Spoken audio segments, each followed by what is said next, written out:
February 14, 2019. Valentine's Day brought no love for American retail. Instead, it brought a death sentence.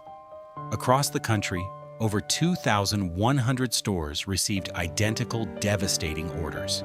Liquidate everything and lock the doors forever. The largest retail liquidation by store count in United States history had just begun. At its peak, Payless ShoeSource was an undeniable behemoth. It was the largest specialty family footwear retailer in the Western Hemisphere, boasting over 4,500 locations. If you grew up in North America, you knew the distinct scent of fresh rubber and the thrill of the legendary buy one, get one half off sales. Entire generations relied on those brightly lit aisles of yellow boxes for back-to-school season. Today, the lights are off. The yellow boxes have been crushed and discarded. Where millions once eagerly hunted for their size, there are only stripped-down fixtures, barren shelves, and the heavy silence of a vanished community staple. How does an empire that shot an entire nation collapse completely? Not once, but twice? Was it simply the unstoppable convenience of Amazon and the relentless pace of fast fashion? Or was there a darker, more calculated force pulling the strings from Wall Street boardrooms? Title card: The Fall of Payless. Topeka, Kansas, 1956 to 2019. The demise of Payless isn't just a story about discount footwear. It is a sobering masterclass in consumer psychology, a harsh lesson in private equity greed, and a front-row seat to the heartbreaking death of the American mall. The year was 1956. The United States was in the throes of a massive post-war economic expansion. The middle class was migrating to the newly built suburbs, highways were stretching across the landscape, and the baby boom was in full swing. With larger families came a very practical, inescapable problem. Children's feet grew relentlessly. In an era where a single income often supported a family of 5, outfitting growing children with new footwear was a constant heavy burden on the household budget. To understand the retail revolution that was about to take place, one must first understand how shoes were traditionally bought in the mid-20th century. The typical shoe shopping experience was an involved, full-service affair. A customer would walk into a quiet, carpeted showroom and take a seat. A sharply dressed clerk would approach, kneel down, and use a cold metal Brannock device to measure the length and width of the foot. Then, the clerk would disappear into a mysterious hidden back room, emerging minutes later with 2 or 3 options. It was a dignified process, but it was highly inefficient. The overhead costs of maintaining a massive hidden inventory and paying a small army of commissioned salespeople were baked directly into the retail price of every single pair of shoes. For a working-class mother with 3 children, the traditional shoe store was a place of financial dread. In the quiet Midwestern capital of Topeka, Kansas, 2 visionaries named Louis and Shael Pozes observed this outdated system and realized it was completely ripe for disruption. The Pozes family had been paying close attention to a radical shift happening in another sector of retail: the supermarket. Grocery stores had already transitioned from clerks fetching items behind a wooden counter to a self-service model, where customers pushed carts down open aisles. The cousins wondered, if Americans were willing to pick their own canned goods and produce to save a few pennies, wouldn't they do the exact same thing for their footwear? In 1956, they opened the doors to a radically different kind of retail environment. They called it Payless National.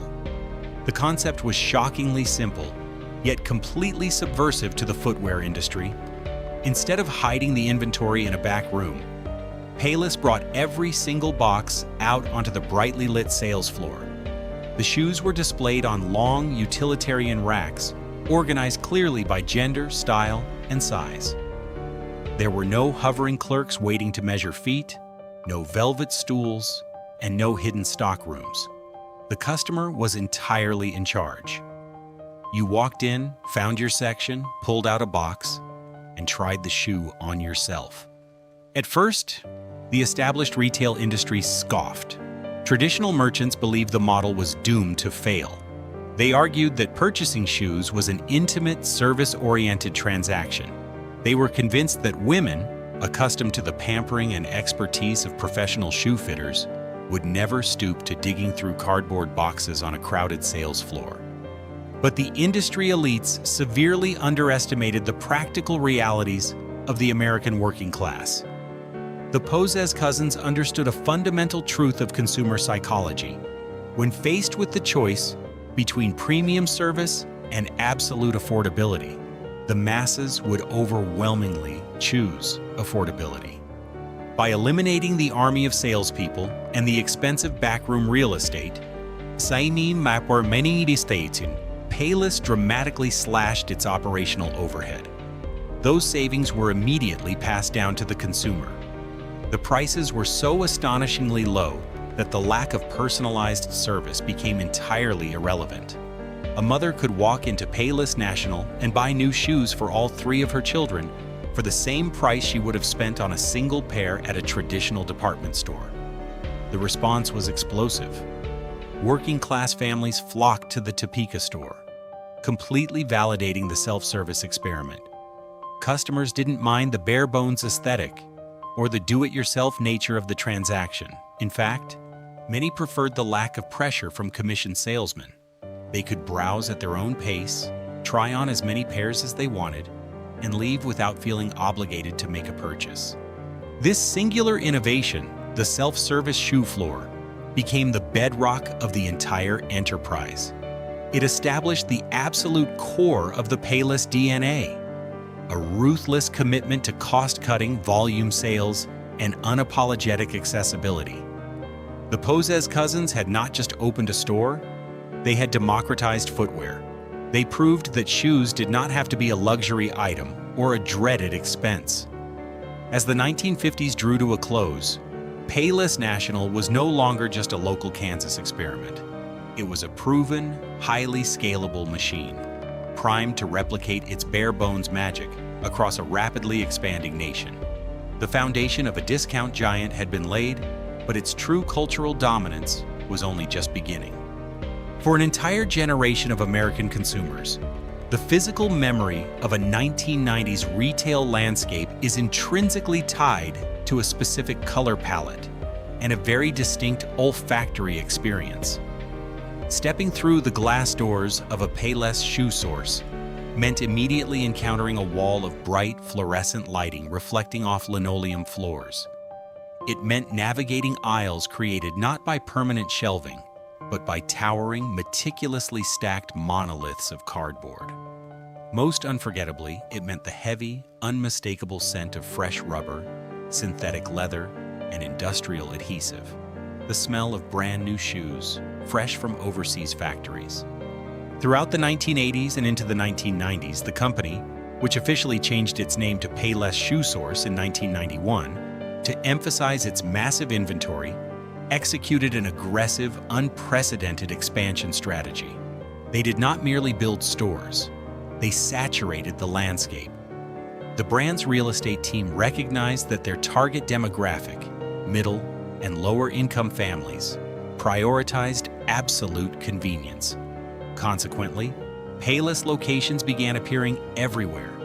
They anchored rural strip malls, stood alone on busy suburban intersections, and secured prime square footage inside the sprawling, climate-controlled indoor malls that were rapidly defining American civic life.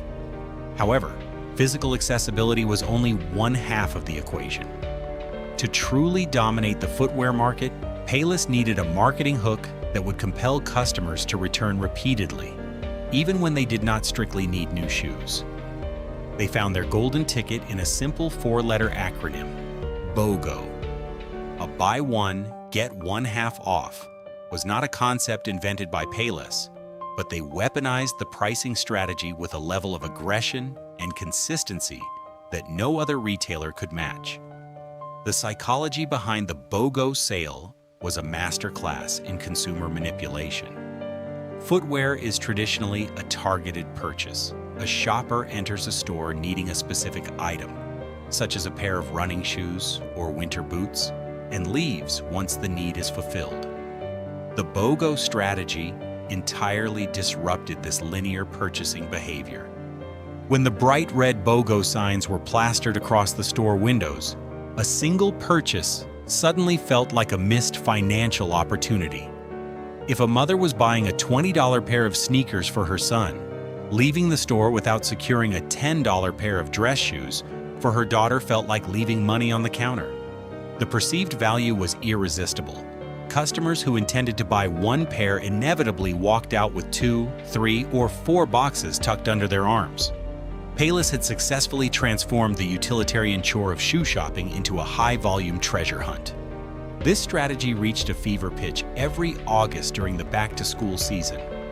For Payless, late summer was the retail equivalent of the Super Bowl. The stores transformed into chaotic, high-energy hubs of working-class American life. Families with multiple children would descend upon the aisles, armed with the knowledge that they could outfit their entire household for the upcoming academic year for under $100. The self-service model introduced by the Posez cousins decades earlier was pushed to its absolute limits during these peak weeks. Children sat on the carpeted floor, sliding their socked feet into the metal Brannick devices scattered around the aisles, while parents frantically scoured the stacks for the right combination of size, style, and BOGO eligibility. The yellow boxes, emblazoned with simple black barcodes, were pulled from the stacks, tried on, and either carried to the register or left in sprawling, mismatched piles for the teenage employees to clean up after closing. By the late 1990s, Payless ShoeSource was no longer just a discount retailer. It was an undisputed cultural juggernaut. It had woven itself into the fabric of American childhood. While more affluent teenagers might have scoffed at the unbranded sneakers, often attempting to hide the fact that their footwear came from a discount chain rather than a high-end sporting goods store, the sheer volume of product Payless moved was staggering. They were selling hundreds of millions of pairs of shoes annually, catering to budget-conscious parents, fast food workers needing slip-resistant soles, and office workers seeking inexpensive pumps. They had successfully cornered the market on affordability. Yet in their relentless pursuit of volume through the BOGO model, Payless was unknowingly setting a dangerous psychological trap for its own business. By constantly blanketing their stores in promotional signage and conditioning the public to expect deep discounts on every second pair, they trained their customer base to never pay full retail price. The company became dangerously addicted to the artificial sales spikes generated by these promotions. It was a highly profitable machine, but it required a constant, massive influx of foot traffic to sustain itself, a vulnerability that would soon be exposed as the retail landscape prepared for a seismic shift. By the early 2000s, Payless ShoeSource was no longer just a popular Midwestern discount store. It was an undisputed, monolithic titan of American retail. The company had metastasized from a single experimental storefront in Kansas into a sprawling, multinational empire encompassing more than 4,500 physical locations. To fully grasp the sheer scale of this footprint, consider that at its absolute zenith, Payless operated more individual storefronts than Target, Best Buy, and Macy's combined. It was a geographical inevitability. It was statistically probable that virtually every American family living within a 10-mile radius of a commercial center had a Payless ShoeSource within a 5-minute drive. The true engine powering this unprecedented dominance, however, was not just aggressively low prices. It was the American indoor shopping mall. The late 20th century and the early 2000s represented the undisputed golden age of mall culture. These massive, climate-controlled complexes were the beating hearts of suburban civic life, sanctuaries where teenagers socialized for hours, where families spent their entire Saturdays, and where impulse buying was elevated to a national pastime. Payless positioned itself brilliantly within this thriving ecosystem. They rarely bothered to construct the massive multi-level architectural anchors like Sears, JCPenney, or Dillard's. Instead, they strategically occupied smaller, highly visible, utilitarian inline spaces, positioned precisely between the major department stores and the food courts. They capitalized on a retail concept known in the industry as parasitic traffic. They did not necessarily need to spend tens of millions of dollars on television advertising to draw crowds from their homes directly to a Payless storefront. They simply relied on the throngs of shoppers already wandering the mall concourses. For millions of Americans, a weekend trip to the mall inevitably included a casual detour into those brightly lit, densely packed aisles of yellow boxes. The genius of the Payless model at its peak was how completely frictionless the experience had become. A mother pushing a stroller or a teenager holding a soft pretzel could wander off the main concourse, navigate the meticulously labeled aisles, grab a pair of $15 faux leather loafers or $12 canvas sneakers, and be back out in the mall walkway within 10 minutes. There was no waiting for a commissioned salesperson to fetch a size from a hidden back room. The unmistakable pungent scent of off-gassing synthetic rubber, artificial leather, and industrial adhesive became permanently encoded in the nostalgic memory of the American shopper. It was certainly not the scent of luxury, but it was the undeniable, comforting smell of an immediate bargain. Behind the scenes, the corporate machinery required to sustain this volume was staggering. Payless was not merely buying cheap shoes from wholesalers. They had engineered a massive, highly optimized, globally integrated supply chain. By relying heavily on synthetic materials and establishing a formidable sourcing network across Asia, Payless could mass-produce millions of units at fractions of a penny on the dollar. This closed-loop system gave them unparalleled control over their profit margins, even when selling shoes at rock-bottom retail prices. In 2007, flush with cash, market dominance, and corporate ambition, Payless's parent company executed a massive, industry-shaking maneuver. Seeking to diversify beyond pure discount retail, they orchestrated an acquisition of the Stride Rite Corporation for approximately $800 million. In a single stroke, the newly formed conglomerate, rebranded as Collective Brands, absorbed heritage, premium footwear names like Keds, Sperry Topsider, and Saucony. Payless was no longer just the king of cheap sneakers. It was now part of a global footwear powerhouse that controlled every tier of the market, from the budget-conscious aisles of the strip mall to the high-end boutiques selling boat shoes to affluent suburbanites. On paper, and in the glowing quarterly reports delivered to Wall Street shareholders, the empire appeared invincible. The stores were completely ubiquitous. The supply chain was a marvel of modern logistics, and the relentless cadence of BOGO promotions continued to drive massive, predictable volume. They had cornered the market on affordability and were now aggressively expanding their portfolio. Yet the very foundation of this towering success hid a quiet, fatal vulnerability. The entire Payless ecosystem was unapologetically and dangerously dependent on physical foot traffic.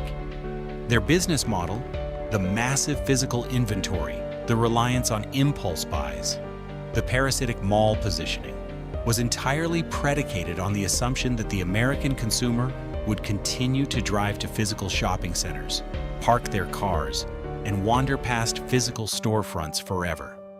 In the boardrooms of Topeka, executives celebrated record store counts and aggressive corporate acquisitions. But outside the climate-controlled, neon-lit walls of the shopping malls, the retail landscape was quietly beginning to fracture. Consumer behaviors were subtly shifting. A new technological era was dawning. And the glorious, predictable age of the American indoor mall, the very lifeblood of the Payless empire, was about to enter a slow, agonizing, and terminal decline. The undisputed king of discount footwear had built a magnificent, sprawling castle, but they had unknowingly built it on shifting sand. As the 2000s progressed into a new decade, the definition of value in the American retail landscape began to undergo a profound and irreversible transformation. For nearly half a century, Payless ShoeSource had operated on a relatively simple premise. If you offered the absolute lowest price, consumers would forgive the lack of service, the utilitarian store design, and the occasionally derivative styles. For decades, this formula had worked flawlessly, but a new breed of competitors was quietly rewriting the rules of discount retail, and they were about to squeeze the Topeka-based empire from multiple sides. The first major blow did not come from the internet. It came from the massive, brightly lit aisles of big-box department stores. Companies like Target and Walmart had spent the late 1990s and early 2000s aggressively upgrading their apparel and footwear divisions. Target, in particular, was pioneering a concept that would become known as cheap chic. They began partnering with high-end designers to create exclusive, limited-run collections at discount prices. They proved a dangerous new theorem to the American consumer. Affordable did not have to mean basic, and budget-conscious did not have to mean sacrificing style. Suddenly, a working-class mother did not need to make a separate, dedicated trip to the mall to visit Payless for her children's shoes. She could drive to a single Target superstore, buy her weekly groceries, pick up household essentials, and browse a shoe department that was increasingly trendy, well-lit, and remarkably affordable. The convenience of the one-stop-shop megastore was a direct assault on the specialty retail model that Payless relied upon.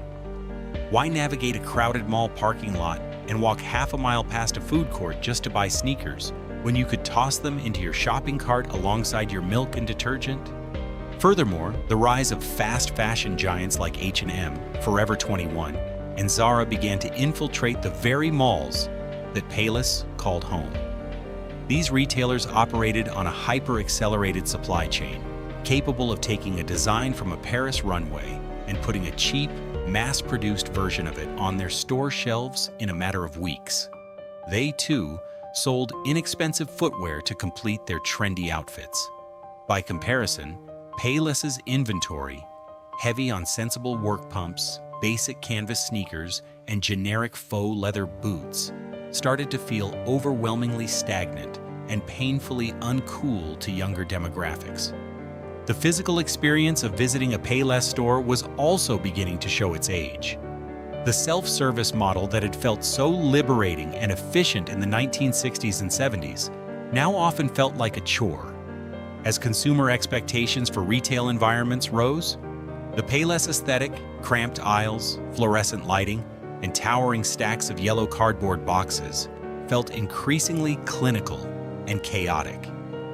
The stores were not inviting spaces to linger. They were purely transactional.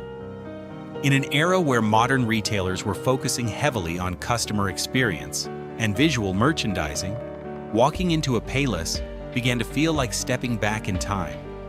But the most existential threat was quietly brewing on the West Coast, born from the nascent technology of the World Wide Web. In the early days of e-commerce, the footwear industry had felt a false sense of security. Retail executives confidently assumed that shoes were virtually immune to the internet threat. Their logic was sound. Every foot is different, sizing is notoriously inconsistent between brands, and consumers need to physically try on a pair of shoes to ensure comfort. You simply could not replicate the Brannick device and a test walk through a digital screen. Then came Zappos. Founded in 1999, Zappos understood the psychological barrier of buying shoes online, and they engineered a brilliant, ruinous solution: free shipping and, crucially, free returns. They removed all the risk from the digital transaction. A customer could order 3 different sizes of the same shoe, try them all on in the comfort of their own living room, keep the one that fit, and send the other 2 back at absolutely no cost. This innovation shattered the physical limitations of the brick-and-mortar shoe store. A Payless location, constrained by its square footage, Waikasi Shore, the Keishorefres, could only stock a limited number of styles and sizes. Zappos, with its massive centralized warehouses, offered an infinite aisle. If you needed a highly specific width, an unusual size, or a niche color, the internet had it in stock. When Amazon officially acquired Zappos in 2009, this digital threat was weaponized with the most efficient logistics network in human history. Payless found itself trapped in a vicious pincer movement. On one side, big box retailers and fast fashion chains were beating them on style and convenience. On the other side, the rising tide of e-commerce was offering infinite selection and eliminating the need to leave the house at all. To survive this new era, Payless desperately needed agility. They needed hundreds of millions of dollars in capital to overhaul their aging store fleet, invest heavily in their own digital infrastructure, and completely reimagine their brand identity for a modern consumer.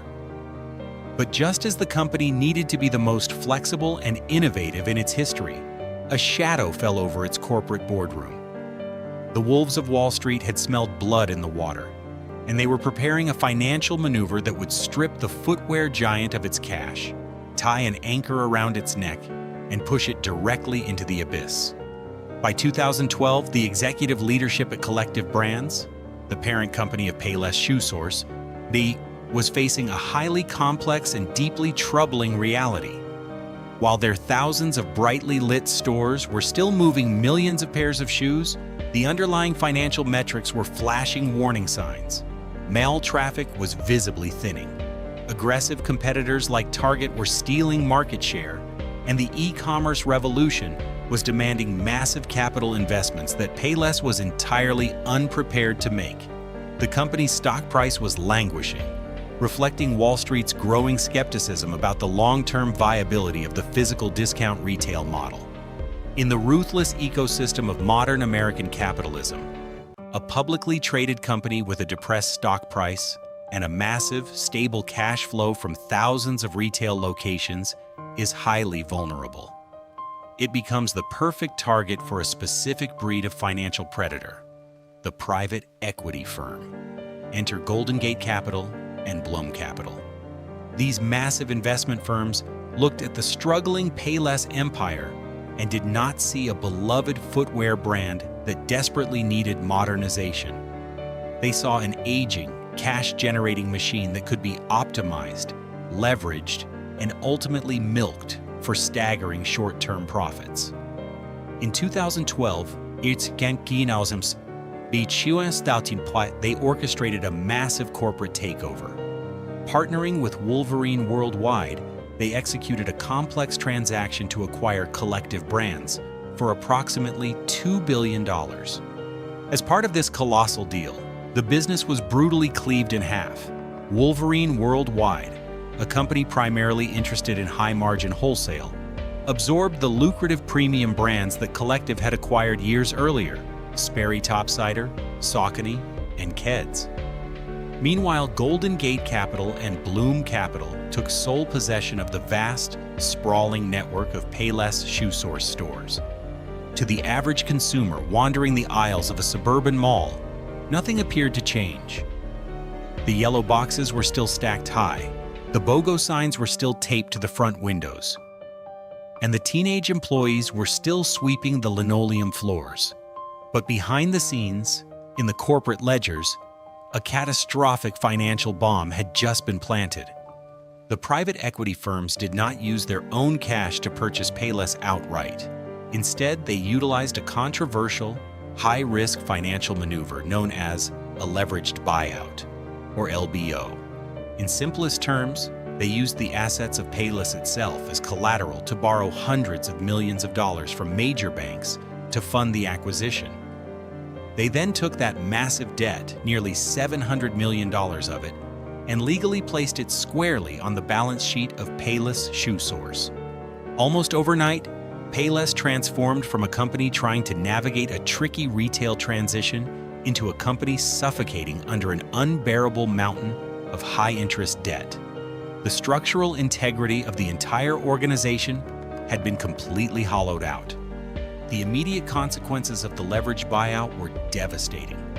Before 2012, Payless was generating enough cash to potentially fund a desperate pivot into e-commerce or to remodel its aging, cramped stores to compete with modern fast fashion outlets.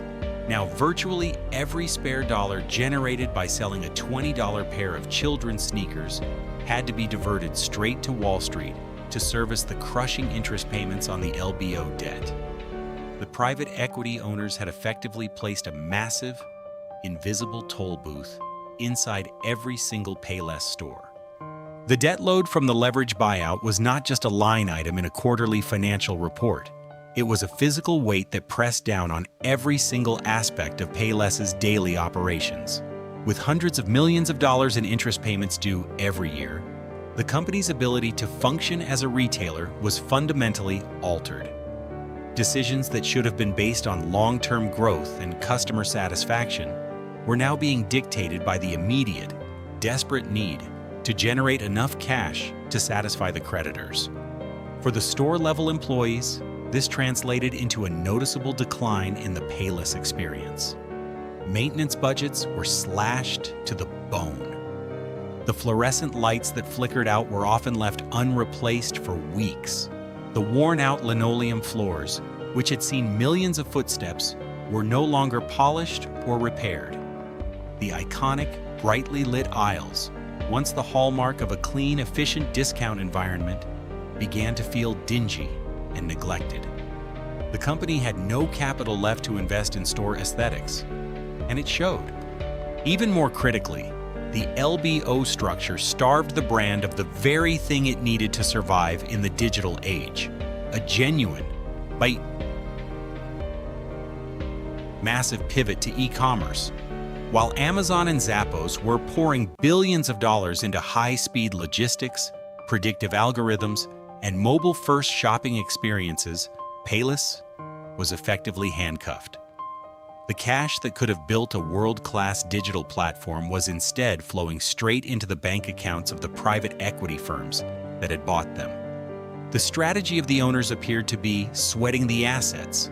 They were squeezing every remaining drop of profit out of the existing store fleet while systematically avoiding any meaningful capital expenditure. It was a strategy of managed decline. They were essentially betting that the Payless brand had enough momentum and loyalty to continue generating cash for long enough to pay down the debt and eventually flip the company or sell off the remaining assets. However, this financial game of chicken failed to account for one critical variable: the American consumer's patience. As the store environments deteriorated and the inventory became increasingly generic, the BOGO promotions, which had once felt like an irresistible bargain, began to lose their magic. Customers who walked into a Payless expecting the same reliable, affordable experience they had known for years were increasingly met with disorganized shelves, limited size runs, and a palpable sense of corporate desperation. By 2016, the cracks in the foundation were impossible to ignore. The retail industry was entering a period of brutal consolidation, often referred to by analysts as the retail apocalypse. Store closures were accelerating across the country as physical foot traffic in malls plummeted. Payless, burdened by its massive store footprint and its suffocating debt, was uniquely positioned to be the first major casualty of this shift. The private equity owners had effectively taken a once thriving cultural institution and turned it into a financial vehicle. They had stripped away the company's ability to adapt, to innovate, or to invest in its own future. When the market eventually turned and the mall traffic that Payless relied upon began to vanish, the company had no reserves, no flexibility, and no plan B. The LBO had turned a temporary competitive challenge into a terminal condition. The empire was not just facing a changing retail world, it was facing that world with its hands tied and its pockets emptied. The stage was set for the first of two catastrophic bankruptcies, and the question was no longer whether the empire would fall, but how much damage would be left behind when the dust finally settled. By 2018, the atmosphere inside the Payless corporate headquarters in Topeka was one of quiet, calculated desperation. The company was locked in a terminal struggle with its own balance sheet. Despite the relentless cost-cutting, the store closures, and the frantic attempts to streamline operations, the debt burden from the 2012 leveraged buyout continued to act as a relentless drain on the company's vitality. The brand was physically and mentally exhausted. The stores looked tired, the inventory felt stale, and the once loyal customer base was increasingly drifting toward the convenience of Amazon or the trend-chasing environments of fast fashion competitors. The marketing department, under intense pressure from leadership to turn the tide, knew that they needed something drastic. They didn't just need a sale or a new commercial, they needed a cultural reset button. They needed to shatter the deeply ingrained public perception that Payless was synonymous with cheap, low quality, and embarrassing. They needed to prove to the fashion industry, to the media, and most importantly, to their own customers, that the products they sold were not inherently inferior. The resulting campaign, executed in late 2018, was a masterclass in psychological manipulation and marketing brilliance. It would become known as the Payless hoax. The team rented a high-end luxury retail space in Santa Monica, California, previously occupied by a designer boutique. They decked the store out with white marble, minimalist art, sleek lighting, and high-end furniture. They rebranded the space as Payless, a fictitious premium Italian fashion house. They then invited high-profile fashion influencers, industry insiders, and cool trendsetters to an exclusive grand opening event. The strategy was simple, yet devastatingly effective. They took standard, off-the-shelf Payless shoes, the exact same models selling for $19 in a suburban strip mall, and placed them on pedestals as if they were artisanal masterpieces. They attached high-end tags, inflating the prices to $600 or more. The results were immediate and humiliatingly predictable. The influencers, blinded by the luxury environment and the Payless label, praised the shoes for their quality, craftsmanship, and innovative design. One attendee remarked that they would easily pay over $500 for the boots, impressed by the premium materials. It was a viral sensation waiting to happen. When Payless finally revealed that the entire experience was a sham, that the luxury Italian shoes were simply mass-produced discount footwear, the internet erupted. The story was featured on every major news outlet. It was a massive, undisputed public relations victory. But while the Payless campaign was a genius move in the digital arena, it was also a profoundly tragic metaphor for the state of the brand. It proved that the shoes were not the problem. The brand's actual product quality was arguably fine, even competitive, at its price point. The real problem was the brand identity itself. The public would pay hundreds of dollars for a shoe if it came from a Payless boutique, but they refused to set foot in a Payless store, even when the shoes were identical. The hoax had effectively highlighted the brand's fundamental tragedy. Payless had become a victim of its own success in cornering the bottom of the market. They had spent decades training the American public that their brand was less than. They had made themselves so accessible, so cheap, and so pervasive that they had permanently forfeited the luxury of perception. The Payless success was a fleeting, hollow triumph. It generated millions of clicks, but it did nothing to pay down the $600 million of debt. It did nothing to increase traffic in the decaying shopping malls. It was a brilliant marketing stunt. But in the context of the company's broader decline, it felt like the final frantic gasp of a dying empire. The success of the Payless campaign created a bizarre, uncomfortable dissonance for the Payless leadership. On one hand, They had achieved the impossible. They had made the brand cool. For a few glorious weeks, the name Payless was being discussed in the same breath as high-fashion ateliers, and the company was receiving kudos from critics who had never stepped foot in a mall.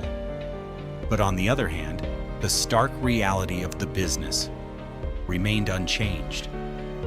The Payless viral moment was a digital artifact, detached from the physical misery of the hundreds of stores that were failing across the country. This dissonance highlights the fundamental disconnect between how brands operate in the modern digital age versus how they must function as physical businesses. The marketing stunt was a sophisticated piece of performance art, but it did nothing to address the core rot.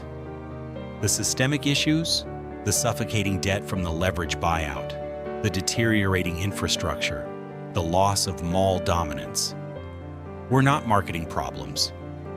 They were structural failures. While the internet was busy laughing at the Payless prank, the financial creditors who actually controlled the fate of the company were looking at a much bleaker reality. The interest payments were still due.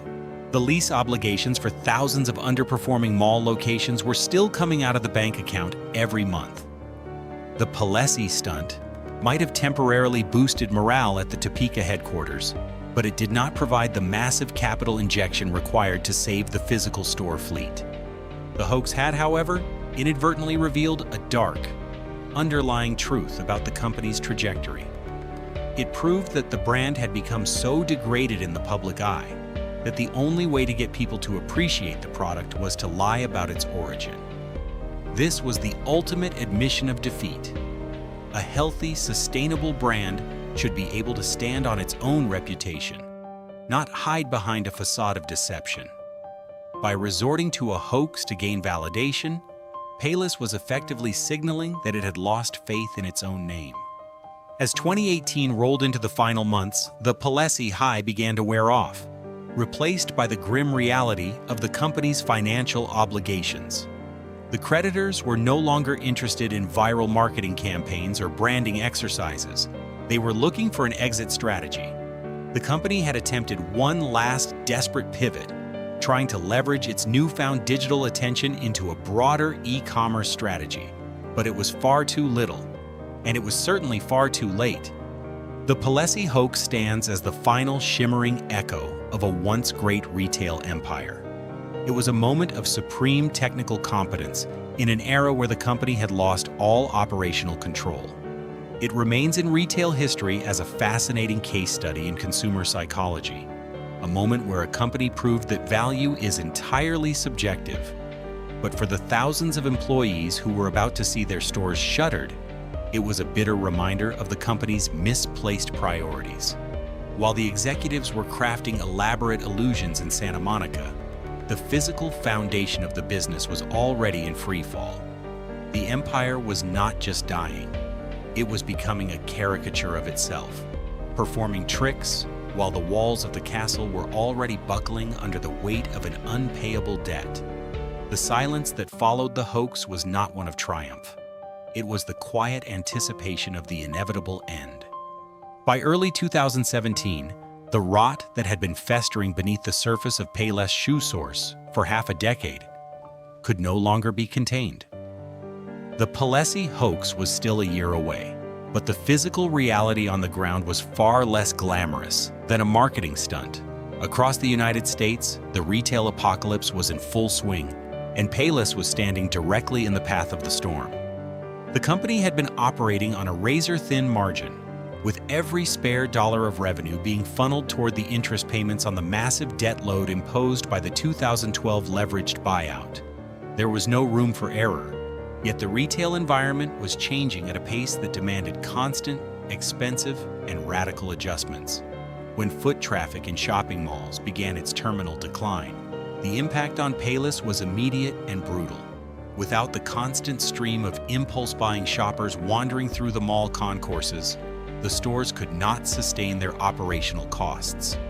In April 2017, the inevitable finally happened. Payless ShoeSource officially filed for Chapter 11 bankruptcy protection. It was a massive, industry-shaking event. The company announced the immediate closure of 673 underperforming stores across North America. For thousands of employees, the news was delivered with the cold, bureaucratic finality typical of corporate restructuring. The stores, many of which had been community staples for decades, were stripped of their inventory, the fixtures were dismantled, and the lights were turned off for the last time. The 2017 bankruptcy was framed by leadership as a strategic restructuring. The goal, they claimed, was to shed the most unprofitable locations, reduce the crushing debt load, and emerge as a leaner, more agile retailer capable of competing in the digital age. But for anyone paying attention to the retail landscape, it felt less like a strategic pivot and more like a desperate rearguard action. The company did manage to emerge from Chapter 11 later that year, but the victory was illusory. The underlying structural problems remained entirely unresolved. The debt had been slightly reduced, but not nearly enough to provide the flexibility needed for a true digital transformation. The mall traffic continued to plummet, and the competition from fast fashion retailers and e-commerce giants only intensified. The 2017 filing had essentially burned through the company's remaining goodwill with both its employees and its customers. The brand's reputation for reliability had been dealt a severe blow. People began to wonder if their local Payless would even be open a year from now. This uncertainty created a self-fulfilling prophecy. Customers started seeking out alternative footwear retailers, not wanting to deal with the increasingly frequent store closures or the deteriorating shopping environment. The company spent the remainder of 2017 and all of 2018 in a state of perpetual crisis management. They were trying to plug leaks in a sinking ship with masking tape. The store fleet was tired, the morale at the headquarters in Topeka was at an all-time low, and the private equity owners, having already extracted their pound of flesh, were clearly looking for an exit. The restructuring had failed to fix the fundamental flaw, the company's inability to reconcile its massive debt-heavy physical store model with the cold, unforgiving reality of 21st century retail. The stage was being set for a final, catastrophic collapse that would dwarf even the 2017 filing. The temporary reprieve from the 2017 Chapter 11 filing proved to be a facade. As 2018 drew to a close, it became painfully evident that the structural rot, the debt, the outdated mall-centric model, and the lack of digital agility was terminal. The creditors, who had once been willing to entertain the idea of restructuring, were now firmly in the driver's seat, and they were looking for a clean break. The dream of emerging as a lean, agile retailer had died. The company was now effectively a carcass being picked apart by the very financial mechanisms that had forced it into this position. In February 2019, the end finally arrived with a sudden, devastating swiftness. Payless ShoeSource filed for Chapter 11 bankruptcy for the second time in less than 2 years.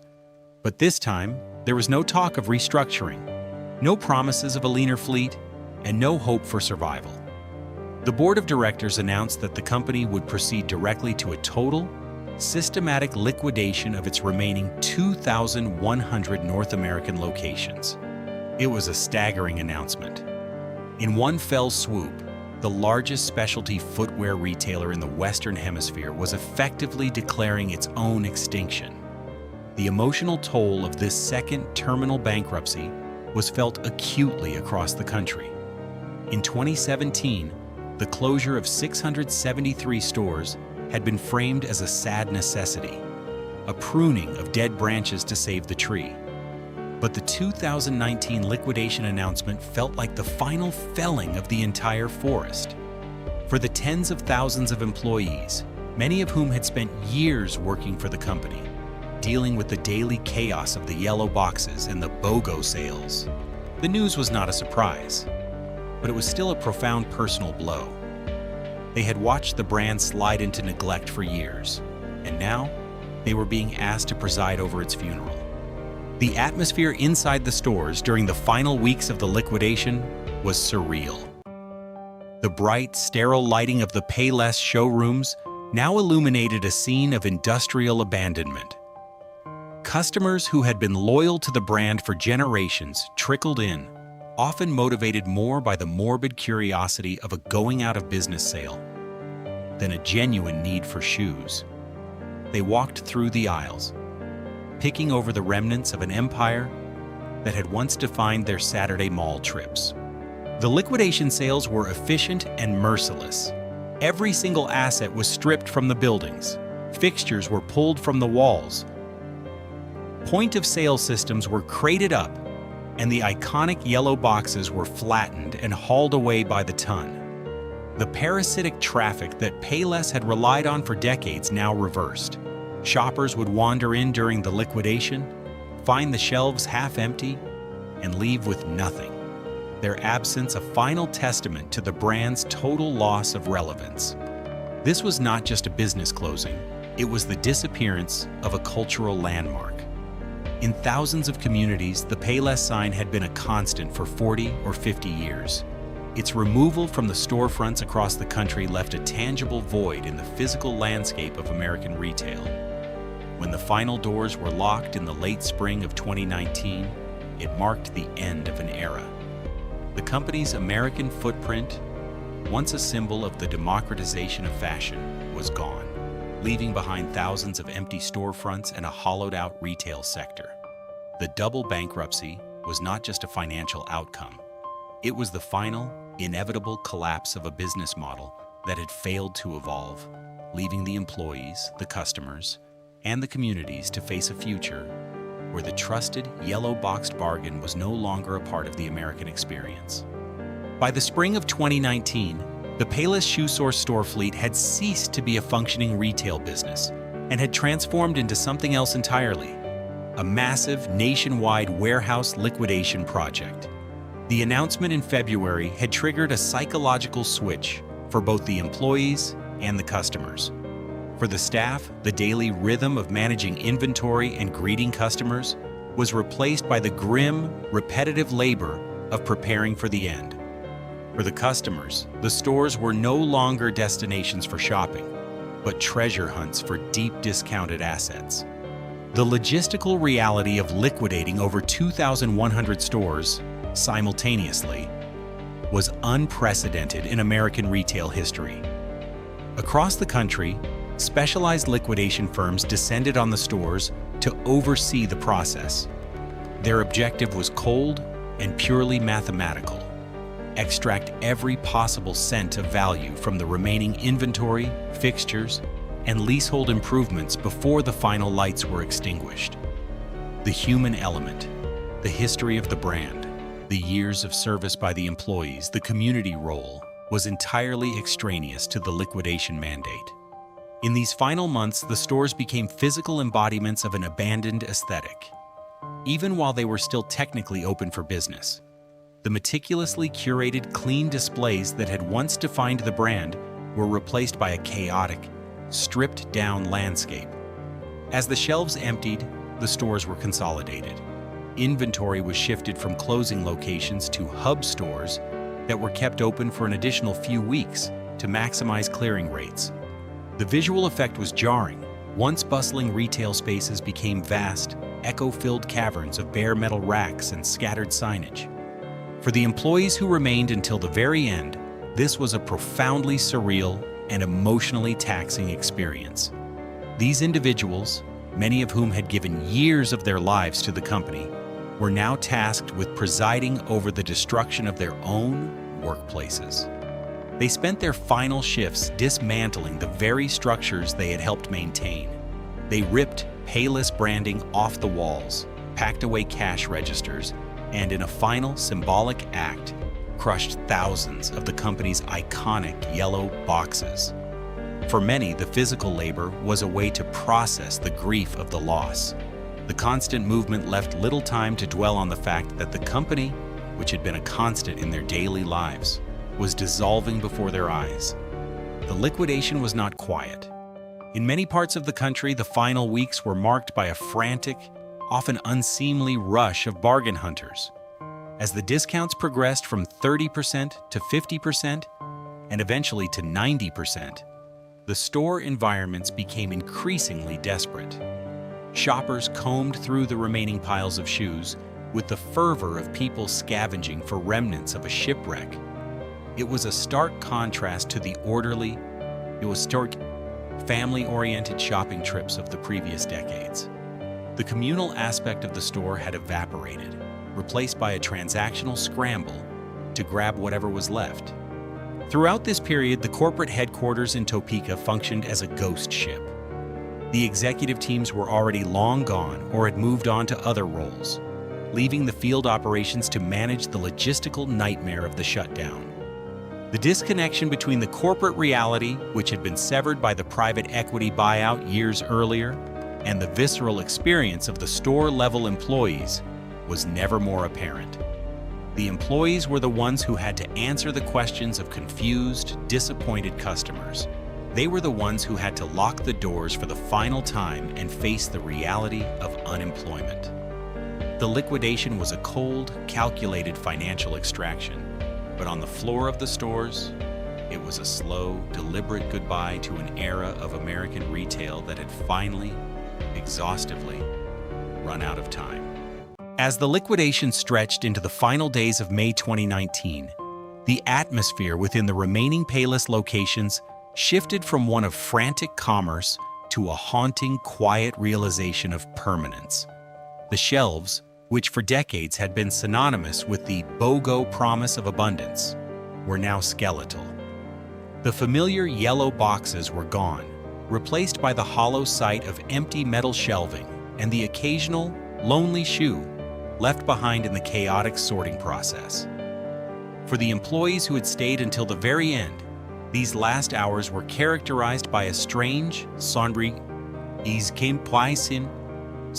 intimacy. They were no longer retailers, they were custodians of a dying brand, methodically closing the books on a corporate identity that had been a pillar of the American mall for over 60 years. The true weight of the collapse became apparent in these closing hours, as the physical infrastructure of the stores was dismantled. The removal of the Payless ShoeSource signs from the storefronts felt like a surgical procedure, extracting a piece of the local landscape that most people hadn't realized was so deeply ingrained until it was suddenly ripped away. Inside, the industrial equipment, the cash registers, the security sensors, the heavy metal fixtures, was loaded onto pallets, destined for liquidation auctions or the scrapyard.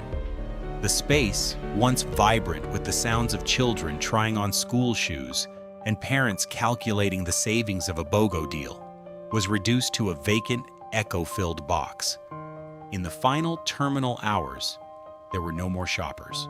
The doors were locked and the focus shifted entirely to the administrative finality of the shutdown. The last employees, often working in a state of exhaustion, processed the final inventory reports and performed the last required tasks of a defunct business.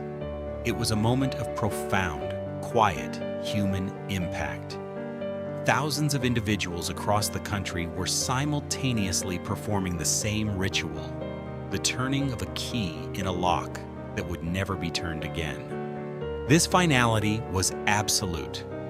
Unlike previous retail cycles where a brand might be shuttered and then later resurrected by a holding company or a new investment group, the 2019 liquidation of Payless was an erasure of the physical empire. The loss was not merely of a place to buy footwear, it was the disappearance of a reliable, accessible anchor of the working-class American experience. The vacuum left in the malls was visceral. For weeks, the dark, shuttered storefronts stood as placeholders of a vanished era, serving as daily reminders to mall-goers of the instability of the retail world they had taken for granted. As the last employees left their stores and walked to their cars, they were leaving behind more than just a job. They were leaving behind the culmination of a decades-long American experiment that had promised democratic, affordable style to everyone. The liquidation was a cold, necessary financial step for the creditors, but for the communities left behind, it was the abrupt end of a shared social history. The company that had once shot an entire nation had effectively ceased to exist. Its massive infrastructure dissolved, its inventory scattered, and its once ubiquitous presence reduced to a memory. The final lights in the last stores in the Western Hemisphere flickered out, and with them, the Payless ShoeSource story in America came to a definitive, silent, and permanent close. The fall of Payless ShoeSource is a sobering case study in the anatomy of a retail collapse.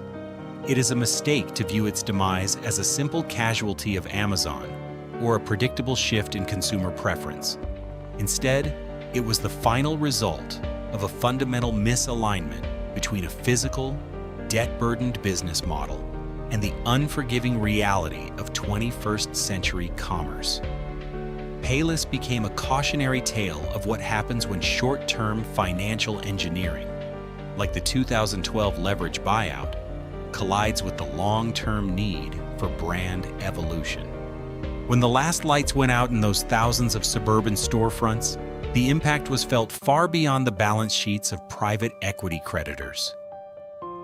Something vital was removed from the American suburban fabric. For millions, Payless was not just a place to buy footwear. It was a reliable, judgment-free anchor of their childhoods and a practical resource for their families. Its disappearance is a quiet, profound marker of how rapidly the pillars of American community life are being dismantled. There is a lesson here for every legacy brand. Dominance in one era is not a guarantee of survival in the next. Payless lived by the BOGO bargain and the power of the yellow box, successfully democratizing footwear for generations. But when the world changed, those very strengths became anchors. Businesses die when they mistake their history for their future, and when they confuse their brand's accessibility for long-term relevance. Today, the empty malls across the United States serve as a physical testament to this shift. The yellow boxes are gone, the scent of fresh rubber has faded, and the employees have moved on. All that remains is the memory of a brand that once defined the Saturday morning errand, a reminder that in the cold, efficient world of modern retail, even the most ubiquitous empires can be erased, leaving behind only the echoing silence of what used to be.